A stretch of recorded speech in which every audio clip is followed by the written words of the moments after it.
नमस्कार मंडळी, आज पुन्हा एक नवीन दिवस, नवीन ट्रिप। आज आम्ही चाललोय मिशिगनच्या अप्पर पेनिन्सुलाला, नॉट एक्झॅक्टली अप्पर पेनिन्सुला, पण आम्ही अप नॉर्थला चाललोय। सो आजची आपली ट्रिप असणार आहे स्लीपिंग बियर ड्यून्सला। आता ड्यून्स म्हणजे काय, तर हे सँडचे जे टिले बोलतो आपण, रेतीचे वाळूचे ढीग किंवा डोंगर। सो तिकडे आज आम्ही जातोय। सो इकडे खूप मोठा लेक मिशिगनच्या काठावरती असे वाळूचे खूप मोठे मोठे ढिग आहेत आणि त्याला सँड ड्यून्स म्हणतात। स्लीपिंग बियर ड्यून्स तिथली एक जागा, आणि मग बाजूला एक अंपायर ट्रेल नावाची एक जागा आहे। सो आम्ही आज तिकडे जातोय, तुम्हाला दाखवू की कसं असतं, काय असतं ते। आणि हा सुंदरसा नजारा, सकाळचे 9-9:30 वाजलेत साधारण, आकाश एकदम स्वच्छ आणि मस्तपैकी ढग। हा I-75, आम्ही चाललोय नॉर्थला, अपला। आमचा पहिला स्टॉप साधारण 2.5 तासावरती आहे। तिथे आम्ही एका ठिकाणी थांबू आमच्या लंच ब्रेकला, साधारण 12 वाजता।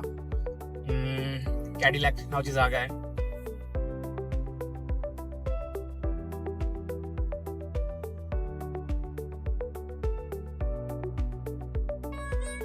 आणि अशा तऱ्हेने आमच्या पहिल्या रेस्ट एरियामध्ये जायचा टाइम मिळालाय। रेस्ट एरियात न गेल्याशिवाय आमचा भागतच नाही।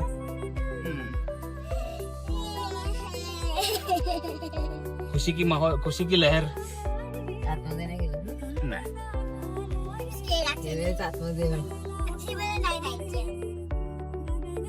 रेस्ट एरिया कमी आणि पिकनिक स्पॉट जास्त वाटतोय। एक नंबर आहे सगळा।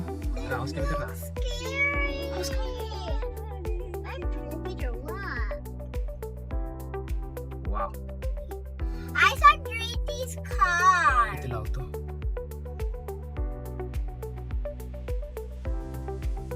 रेस्ट एरिया खूप छान असतात, नो डाऊट। एक नंबर आहे सगळं।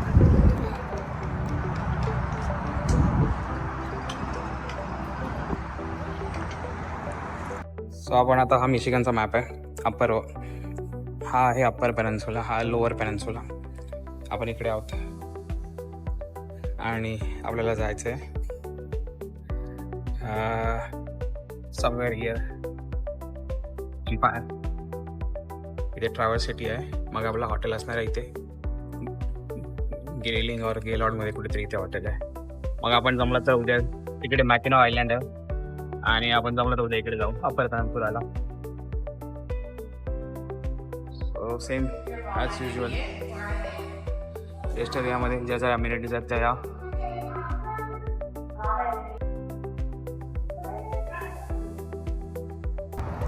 सो आमचा एकदमच छोटूसा असा ब्रेक झाला आहे, राईट आम्हाला?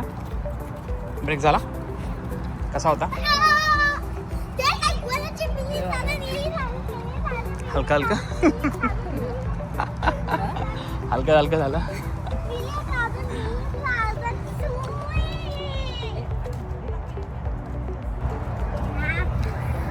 काही लोक आपले डॉग्स पण फिरवायला घेऊन येतात, काही लोक मुलं फिरवायला घेऊन येतात।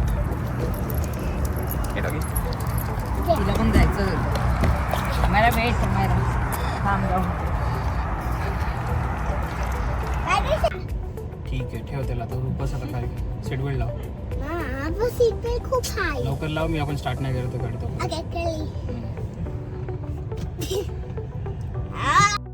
सो मंडळी, साधारण अजून 1-1.25 तासाचा रस्ता बाकी आपल्या पहिल्या रेस्ट एरियाला। मग तिथे आपण लंच करू। साधारण आपण तिथे 12-12:15 12:30ला पोहोचणार आहोत, आणि मग तिथून पुढे अजून 1 तासभर आपला जो मेन स्पॉट असणार आहे तो असणार आहे सँड ड्यून्सवाला।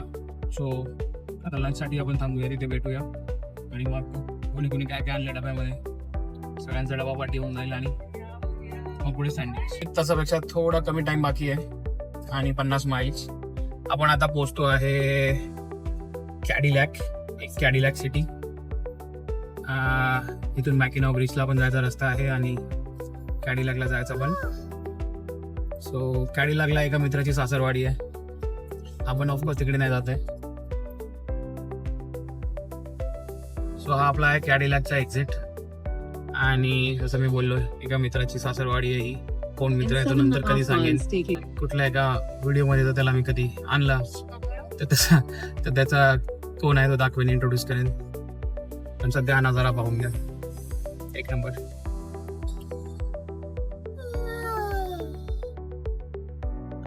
सो हे आहे तिथले गावचे रस्ते।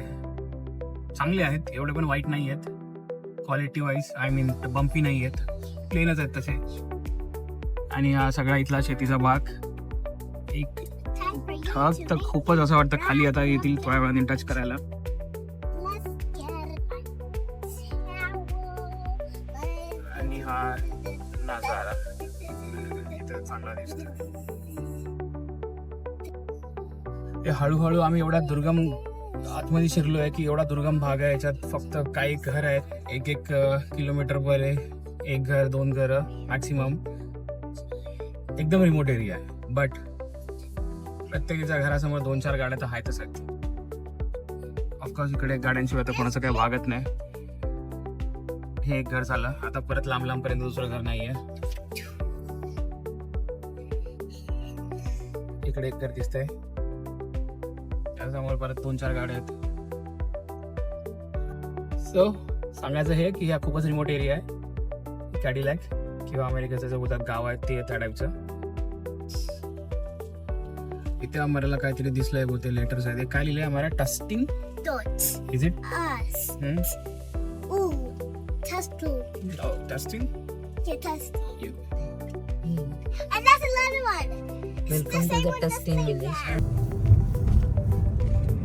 Papa, how's your car? Can you let your hand oil go? ही वाडी असते, वरची वाडी, खालची वाडी, मधली वाडी. इथे 4-5 घरे आहेत, 8-10 घरे आहेत, तशा टाईपचं काहीतरी होती ती वाडी. टस्टिंग विलेज. दी एंड.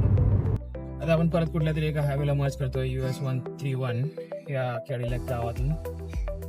समोरचा नजारा एकदम खास. आज तर ढगानीच पूर्ण त्यांची काय बोलतात त्याला, डान्सिंग ढग आहेत. एक नंबर सगळे दिसतात. आकाश क्लिअर नाही आहे त्याच्यामुळे अजून छान दिसतंय.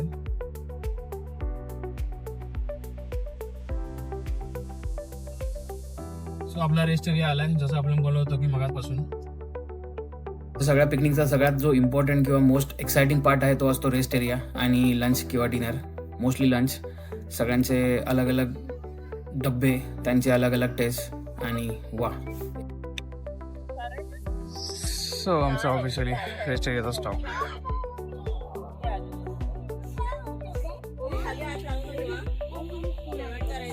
My pants are wet. How? In the car. Oh.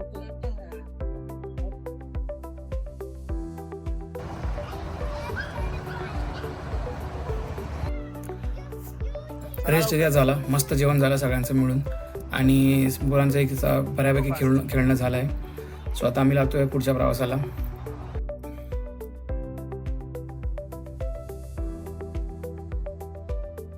तो आपण आपल्या स्टॉपच्या एकदम जवळ आलोय. आपला जो पहिला स्टॉप होता Empire Trail, sleeping bear dunes.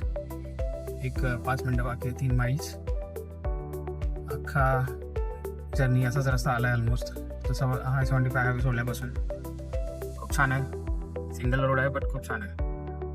तर आपण कुठल्या तरी जंगलात घुसलोय. कुठे आहोत? एम्पायर बफ ट्रेलच्या. लोकांच्या गाड्या दिसायला लागल्यात.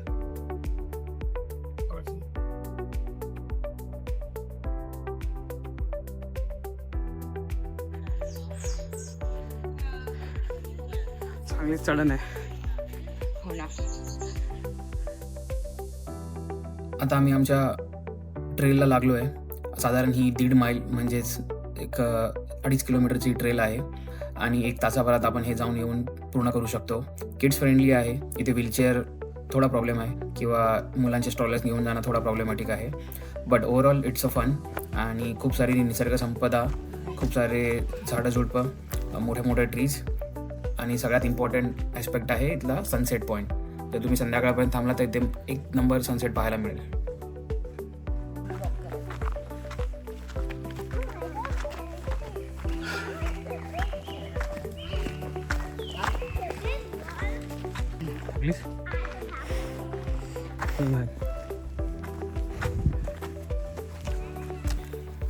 आम्ही जरी थकलो असलो तरी मुलं मात्र बिलकुल एकदम टकटकीत आहेत. कोणाला काही थकवा नाही आहे, काही नाही आहे. मस्त पळतायत, उड्या मारतायत.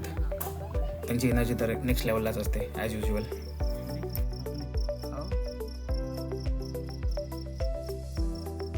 Right now covered in all mist. Yes. इकडचा जो सनसेट पॉईंट आहे किंवा जो ॲक्च्युअल डून्स जिथे आपण आता उभे आहोत हा साधारण 400 फूट वर आहे लेक मिशिगनच्या काठापासून. सो खाली आता आपल्याला काही दिसत नाही आहे बिकॉज सगळं धुकं आहे, बट खाली लेक मिशिगन आहे आणि हा 400 फूटवर आहे, त्याच्यामुळे इकडचा नजारा एकदम अप्रतिम होऊन जातो. बट अनफॉर्च्युनेटली आज आपल्याला धुक्यामुळे काही जास्त पाहता येत नाही आहे. मे बी आपण दुसऱ्या स्पॉटला जाऊ तर काहीतरी पाहायला मिळेल.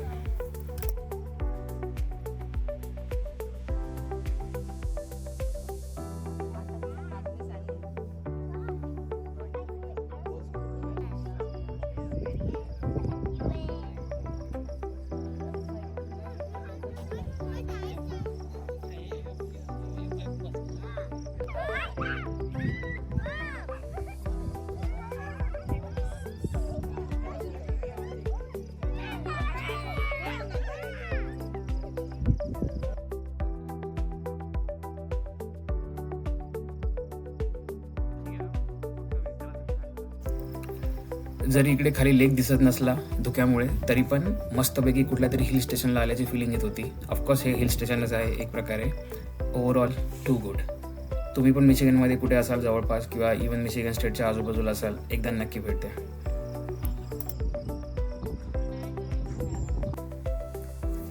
फायनली सगळ्यांनी मस्त फोटो काढले. Group photo, solo photos, couple photos, मुलांचे फोटोग्राफी आणि आम्ही लागलो आमच्या सेकंड स्पॉटच्या मार्गाला.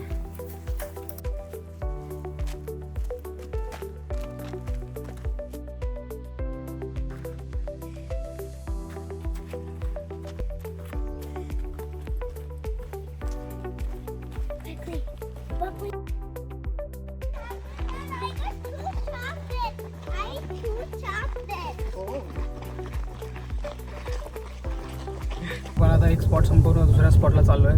तो आहे कुठला तरी सिनिक ओव्हरलुक. तिथून आपल्याला क्लिअर ड्यून्स दिसतील आता. आय मीन जे प्रॉपर मोटर ड्यून्स आहेत ते. सो बघूया तिथे जाऊन कसं वाटतं. समोरच्या नावाची गाडी झाली. येस, दॅट्स आईचा.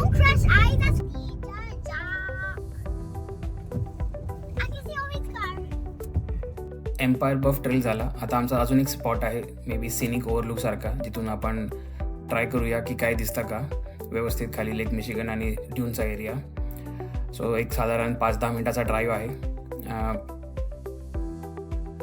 आणि आपल्याला एक तिकीट पण घ्यावं लागेल एंट्रीसाठी, पार्कच्या एंट्री फीसाठी.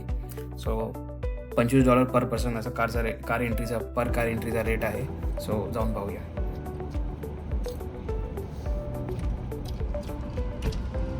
$25 देऊन आपण आता घुसलो आहे स्लीपिंग बिअर डूनच्या या पार्कमध्ये. या 1 मिनिट.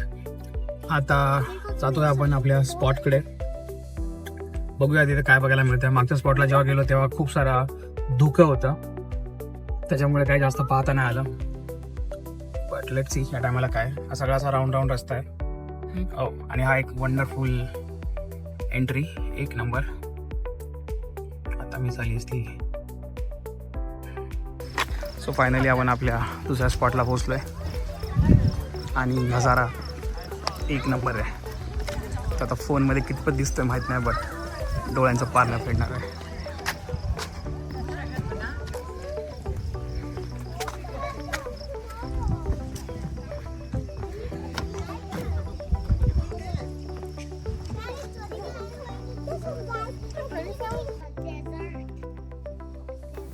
स्लीपिंग बिअर ड्यून्स कसे फॉर्म झाले याची स्टोरी पण खूप इंटरेस्टिंग आहे. साधारण 8 ते 10 हजार वर्षापूर्वी ते पूर्ण बर्फाचे ग्लेशियर्स होते. ते हळूहळू मेल्ट झाले आणि मग हा आजचा जो आपण पाहतोय तो भूभाग निर्माण झाला. ॲज युजल इथेही आम्ही बऱ्यापैकी फोटोज आणि व्हिडिओ शूट केले. सो इथे एक कुत्रा होता, त्याची फॅमिली. सो बस मुलांना अजून काय पाहिजे ते चालू झाले सगळे त्याच्यासोबत गप्पा मारायला आणि खेळायला.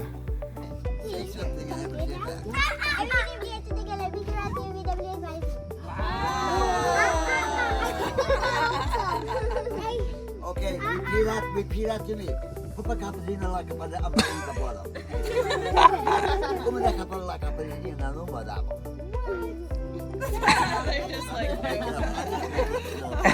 Amana kapal ini ulah nama ni ida. Kamat kita punya ya boleh ada.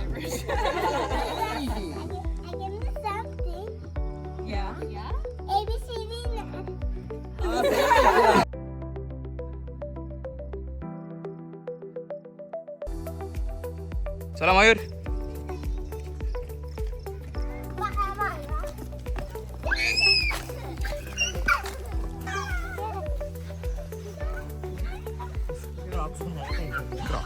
चप्पल काढून शूज लागतो बोला.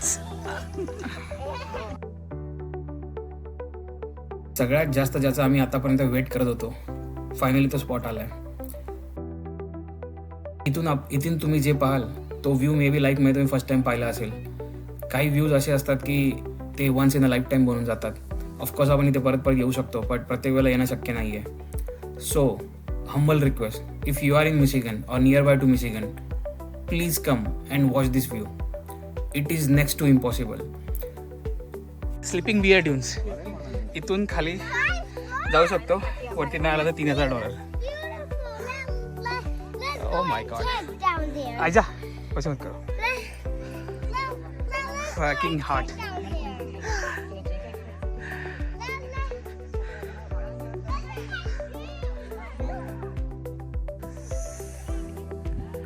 त्याची वाढ बघतोय आपण. किती डिग्री आहे माहिती आहे ना, 45 डिग्री का काहीतरी असा ह्याच्यामध्ये 30 डिग्री त्याच्यामध्ये ते. खाली लेक मिशिगनचं जे पाणी दिसतंय तिथून आपण जिथे उभे आहोत हे साधारण 450 ते 500 फूट उंचीचं अंतर आहे. खालच्या तळापासून वरती परत येण्यासाठी 30 ते 40 मिनिटं लागू शकते बेस्ड ऑन युअर स्टॅमिना. आणि हा जो अँगल आहे जिथे आपण चढतोय वरती तो साधारण 20 ते 30 डिग्रीचा आहे. सो तुम्हाला एक आयडिया आली असेल की हा किती स्टीफ आहे. बाय द वे, जर तुम्ही डिसाईड केलं की मी पण खाली जातोय आणि वरती चालत येईन, इन केस नाही जमलं तर रेस्क्यू टीम पर पर्सन $3,000 घेते, जे आजच्या घडीला ₹3,00,000 पर पर्सन आहे. सो बी रिअली केअरफुल.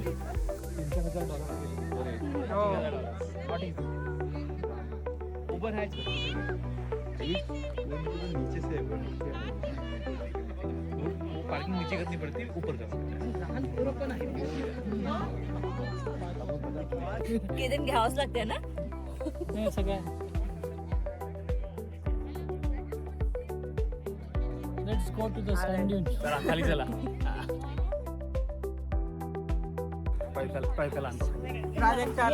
बोलणार होती तिला बोललो खाली. पडशील, होल्ड कर. Let's go. That's so difficult. This is a bad idea. This is a bad idea. Go. अरे जा उतर 2 मिनिटं, 2 पावलं उतर. हां चल. I slipped. Yes. इथली सुंदरता फोटोमध्ये कॅप्चर करणं इज नेक्स्ट टू इम्पॉसिबल. त्यासाठी तुम्हाला खरंच इथे यावं लागेल आणि हे स्वतःच्या डोळ्यांनी पाहावं लागेल. Once in a lifetime experience, as I said. ये बोलते ना, ये रियल अमेरिका है. बाकी न्यूयॉर्क, शिकागो, वो तो हर जगह पे. I want to play with you. Come. I'm just getting a rock sand and crunch it. That's what I'm doing. Gardy, look. Get the sand rock and crunch it. That's what.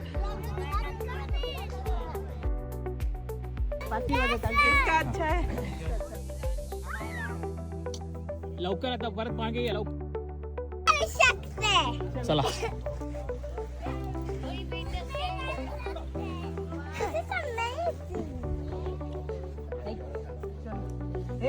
Sand dune झाला, empire बफ trail झाला, scenic overview पण झाला.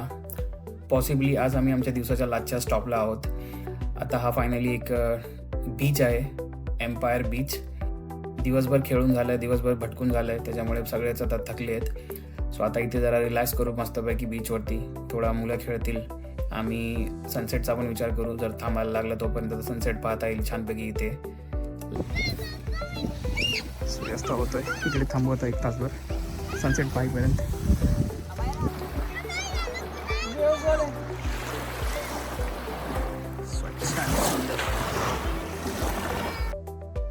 लेक मिशिगनचं पाणी तसं दिसायला खूपच clean आहे, transparent आहे. काही ठिकाणी इथं ते 10 मीटरपर्यंत ट्रान्सपरंट आहे आणि थंडही तेवढंच आहे.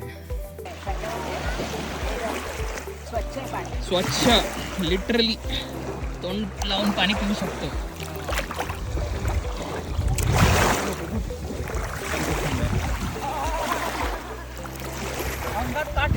टेस्टर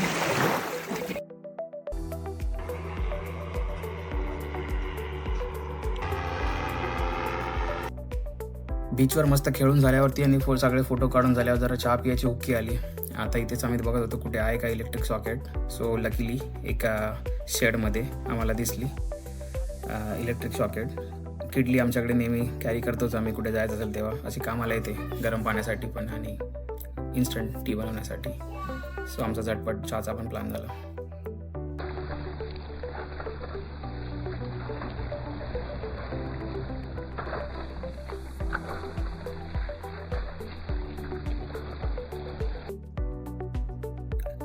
साधारण 9:15 वाजलेत. आता छानसा सनसेट होतोय. सूर्य एकदमच मावळतीला आलाय. एक 5-10 मिनिटामध्ये आता मस्तपैकी 5-10 मिनिटामध्ये आता तो छानपैकी मावळून जाईल. ही फिलिंगच खूप ग्रेट वाटते. इथे बसलोय शांतपणे, संथ हवा चालू आहे, थोडासा थंडावा पण लागतोय आणि सूर्य हळूहळू अस्त होतोय. दूर लेक मिशिगनच्या आड. अमेझिंग. एम्पायर बीचवाला लाजवाब सनसेट, सूर्यास्त. मंडळी, आज आपण इथेच थांबूया. होप तुम्हा सर्वांना आजचा व्हिडिओ खूप आवडला असेल आणि अमेरिकेबद्दल अजून 2 गोष्टी नव्याने समजल्या असतील. अमेरिका म्हणजे फक्तच जसं मी आधी म्हणालो, अमेरिका म्हणजे फक्तच काही यांचे मोठे मोठे सिटीज नाहीत, तर America is a raw terrain. यांचे दुर्गम भाग आणि यांची अथांग पसरलेली शेती. इकडे असे काही भाग आहेत जे अजूनही बऱ्याच लोकांना माहीत नाही आहेत. सो आम्ही ट्राय करतो की तुम्हाला असे काही ना काही दाखवत बसू, ज्याने तुमच्या नॉलेजमध्ये पण भर होत राहील आणि इथे अजून काय काय गोष्टी आहेत जे तुम्हालाही आयडिया येईल की कुठे व्हिजिट करायला पाहिजे. हा व्हिडिओ आवडला असल्यास त्याला लाईक करा, चॅनलला सबस्क्राईब करा आणि नक्की मला कमेंटमध्ये सांगा जर तुम्हाला मिशिगनमध्ये आणखी एखादी जागा जर पाहायची असेल तर. So thank you everyone.